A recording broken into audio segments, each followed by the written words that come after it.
I have a feeling going a little bit fast right now, but it's okay. Keep going.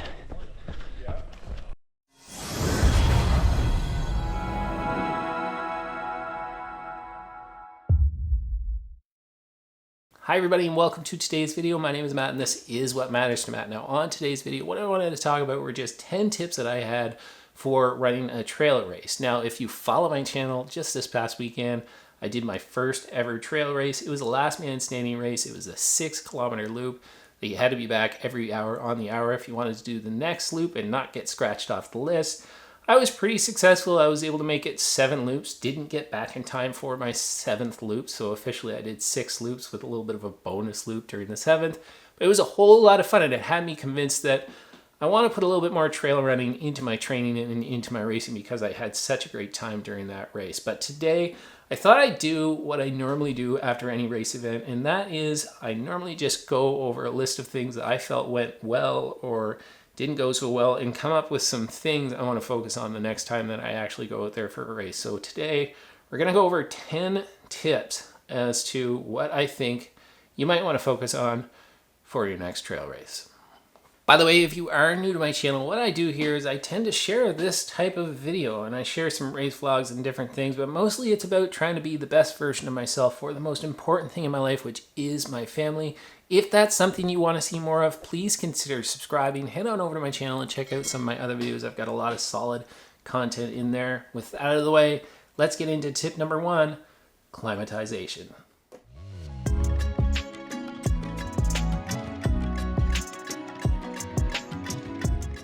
All right, so climatization was actually something that I hadn't really thought of before actually running this trail race. See, as a marathon runner, it is important to climatize yourself to where you're going to actually be running the race. But typically here, and I'm in Eastern Canada, most of our marathon races take place in the spring or the fall, where it's a little bit cooler, and also those races are usually in the morning, so you're getting there before the midday heat.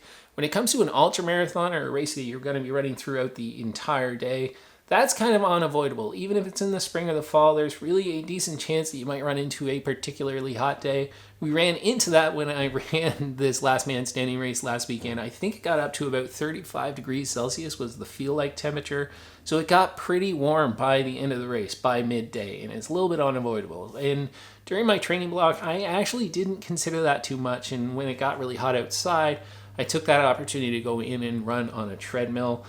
Next time, I think I will try to avoid running on a treadmill too much just so that I can climatize myself to the temperature and get out there on those hot days. Of course, you want to take proper precautions when you're out there training in the heat, but climatize yourself to what you're probably going to run into when you're running an ultra.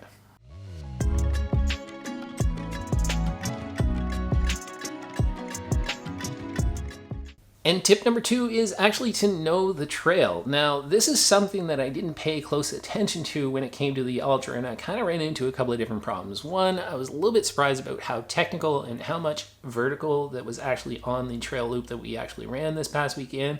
But also, I didn't know, or I didn't pay attention to where the vertical was and where the most difficult parts of the trail actually were. When I'm running a road marathon, and a lot of this is going to be leaning back on where I've always focused a little bit more on my running on roads versus trails, but when I'm running on the roads, one of the things I'm always paying attention to paces really closely and to the vertical and the gain and all that fun stuff because I'm focused on a particular time. With a trail race, I was focused a lot less on time, more on effort and just making sure that I try to get back within that hour so that I could start the next loop. This created some problems because on my 7th loop, I got about 2/3 of the way through that loop and I ran into a pretty steep uphill that took a ton of energy away from me. And by the time I got to that top of that hill, I really didn't have enough left of me to get back in time to start the 8th loop. So had I maybe, I'm not saying for sure and I'm not making excuses, but had I paid a little bit more attention to the profile of the trail and knew where that vertical was and saved a little bit more energy and focused a little bit more on trying to be strategic on when I went a little bit faster and a little bit slower, who knows? Maybe I would have made it out there for the 8th loop. But pay attention to the trail that you're running on. Focus a little bit more on just what that trail is like.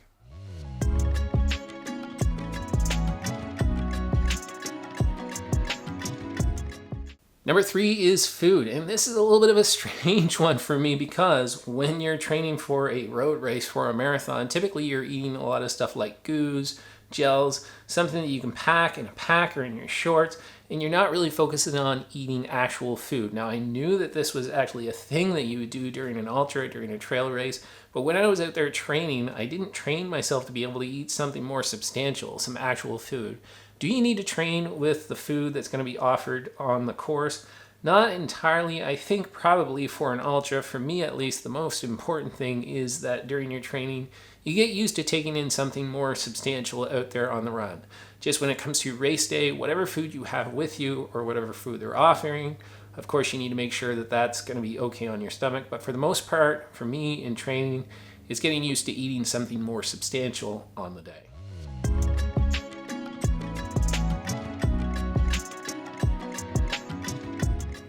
And number 4, and again, this comes from a road runner, but number 4 is nipple tape or some sort of body glide. I did not consider this at all when I towed the line for this trail race, because for me, I always think of needing to use nipple tape or some sort of body glide for chafing to be something that I'm going to do during a race, during something I'm going to be running a little bit faster in. During a trail race, in my mind, I was going to be running quite a bit slower, and when I'm out there on longer training runs, typically it's not something that really bothers me. It bothered me this past weekend because you have to take into account just how long you're going to be out there. And also, there's a lot more ducking and bobbing and all that stuff when you're out there on the trail, and it just surprised me as a road runner how important it is to protect those parts.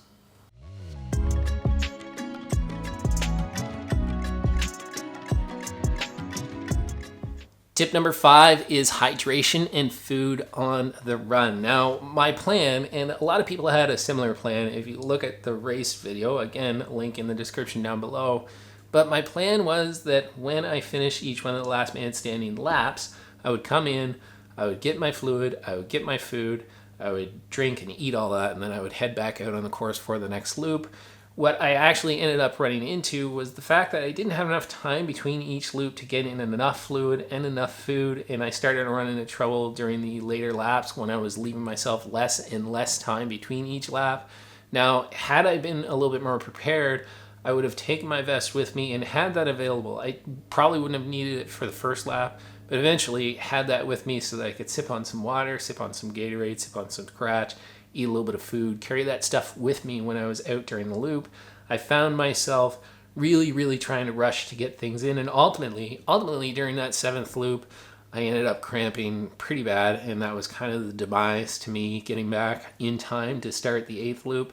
So maybe, possibly, had I had hydration with me on the loop during those last couple of loops, I would have been a little bit better off and been better hydrated when it came to the race.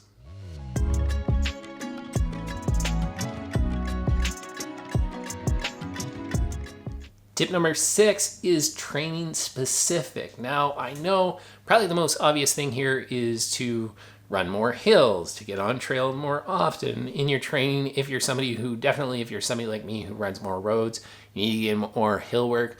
But one of the other training specific things that I noticed during the race was that since I'm a little bit less familiar with trails, when it came to some of those downhill sections where really were the opportunities for me to let loose and give my legs a little bit of a break, if the trail was very technical at all, I found myself braking a lot more than other more experienced trail runners who were letting gravity take them. It was their opportunity to save some energy for those big uphills.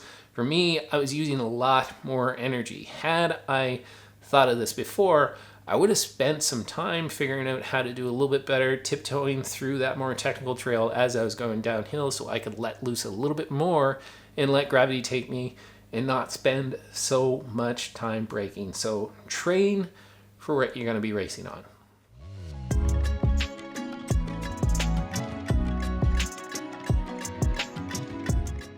Tip number 7 is sleep leading up to the race. Now, I can't remember where I heard this. Obviously, the night before the event, it's really important to get as much sleep as you can, but typically on that night, I'm a little bit jacked up. I'm ready to go. I want the race to start, so I don't get a whole lot of sleep. I'm thinking about so many things. And of course, I have to get up pretty early so that I can make it to the start line on time. The day to really focus on your sleep, that whole week leading up to the race, but definitely 2 nights before, that's the night where you have the opportunity to set your own schedule. You're not getting up early to get to the race, and you're thinking maybe just a little bit less about the race than you are the night before. So make sure that 2 nights before the race is a night that you really, really get a good night's sleep, so you're not trying to play catch up the night before the race.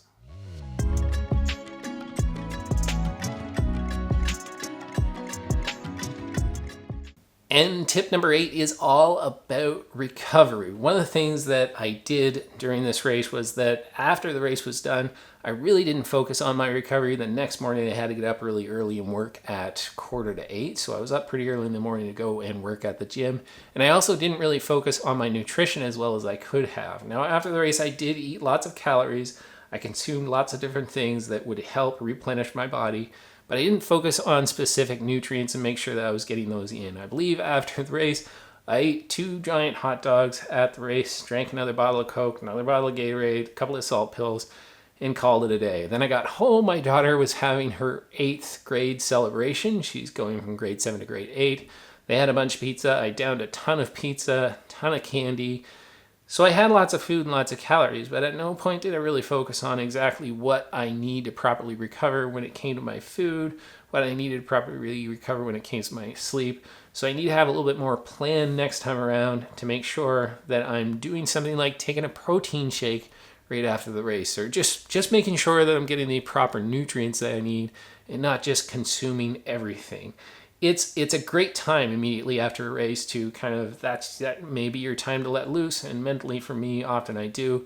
But had I had a protein shake available, had some more calorie dense or nutrient dense foods available post race, I think I would have been just a little bit better off.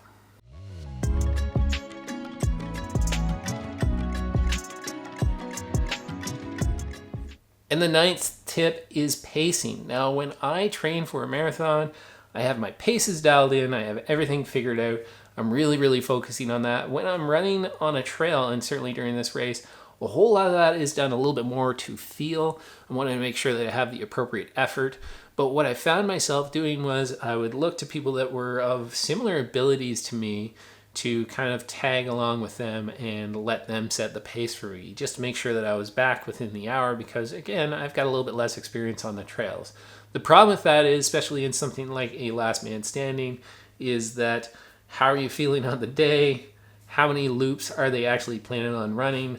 What are their goals for the day? All of these things can be very, very different and can be based on the individual. And so it's not always great to get into the habit of just following the person in front of you. Sometimes you want to make sure and really ask yourself, am I putting in the appropriate amount of effort for the plan that I have on race day?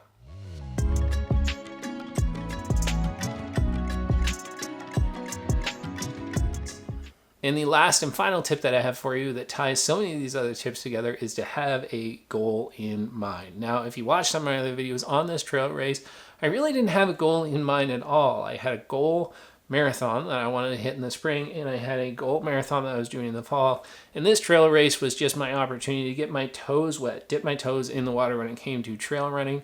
I had so much fun doing this event, but I had a little bit of regret after just not setting a proper goal for the event.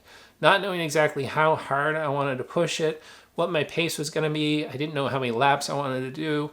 And if I had set a goal in advance, and I love setting goals, and I know that's not what everybody likes to do. Some people do like to just get out there and run and see what happens. But it really, really informs the decisions that I make in my training. Had I set a goal, I would have probably paid a little bit more attention to climatization, to recovery, to my training, knowing the trail much, much better, my hydration, my nutrition, all that stuff kind of falls in place just a little bit more when I have a goal in mind before I get to that race. That's it, guys. That's the end of the video. Just thought I'd share with you some of the things that I'm going to be thinking about before I toe the line for my next trail race. My name is Matt. This is What Matters to Matt, and ultimately, what matters to me most is my family. I'll see you guys in the next video. Step 1, wake up early, gonna rise with the sun. Step 2, get some good, some food in you. Step 3, think real hard about what you wanna be. Step 4, everybody just do your thing. Wake up, today's gonna be a good day. Wake up, Today's gonna be a good day.